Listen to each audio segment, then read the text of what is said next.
Audience എന്ന് പറയുന്നു. Truth or error?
ആൾ നൈസാണ്, ശ്രുതി പാവമാണ്. അവൾക്ക് അവളുടേതായ പ്രത്യേകിച്ച് ഇഷ്ടക്കേട് അങ്ങനെ ഒന്നുമില്ല. അവളുള്ളത് അച്ഛനും അമ്മയോട് തുറന്ന് പറയുന്നു, നമ്മളെ കൊണ്ട് പറ്റുന്നതാണെങ്കിൽ നമ്മൾ ചെയ്യുള്ളൂ. കുഴപ്പമില്ല. പിന്നെ ചില നേരത്ത് ഭയങ്കര പൊട്ടിത്തെറിയാണ്, എങ്കിലും പാവമാണ്. പക്ഷേ അമ്മ പറഞ്ഞ പോലെ തന്നെ പൊട്ടിത്തെറിക്കും. ദേഷ്യം വന്നു കഴിഞ്ഞാൽ നല്ലോണം ദേഷ്യപ്പെടുകയും ചെയ്യും. പിന്നെ സൂരജിനെ ഞാൻ അധികം ക്ലോസ് ആയിട്ടില്ല, നമ്മൾ ക്ലോസ് ആയി വരുന്നതേ ഉള്ളൂ. ക്ലോസ് ആയെങ്കിലും ചില്ലാണ്, സീനൊന്നുമില്ല, ഓക്കെയാണ്.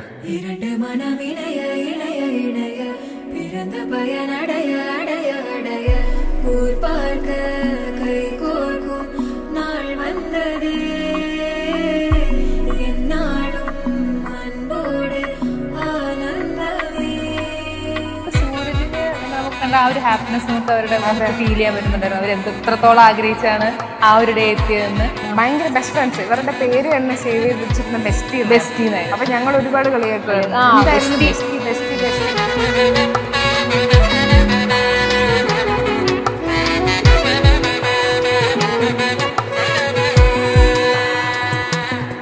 കൂട്ടിലെ ഒരു ഓരമായി ഇരുന്നേനടാ കണ്ണാ പരമാകവേ നീ വന്നതാൽ തിളത്തേനടാ. കുറച്ച് ഇവരുടെ ഫാമിലിയോട് ഭയങ്കര അറ്റാച്ച്. രണ്ടുപേരും എല്ലാ സ്വഭാവം എല്ലാം ഭയങ്കര ഒരുപോലെയാണ്. ഫാമിലി ഇവർക്ക് കൊണ്ട് ഭയങ്കര ഇമ്പോർട്ടൻ്റ് ആണ്. ലൈക്ക് ഇവരുടെ ക്യാരക്ടറൈസ് ആണെങ്കിൽ ഭയങ്കര ഒരേപോലത്തെ ക്യാരക്ടർ. അപ്പോൾ നമ്മൾ തന്നെ പറയും, എന്ത് കാര്യം വന്നാലും ഒരേപോലെ രണ്ടുപേരും ചിന്തിക്കുന്നതും ഒക്കെ.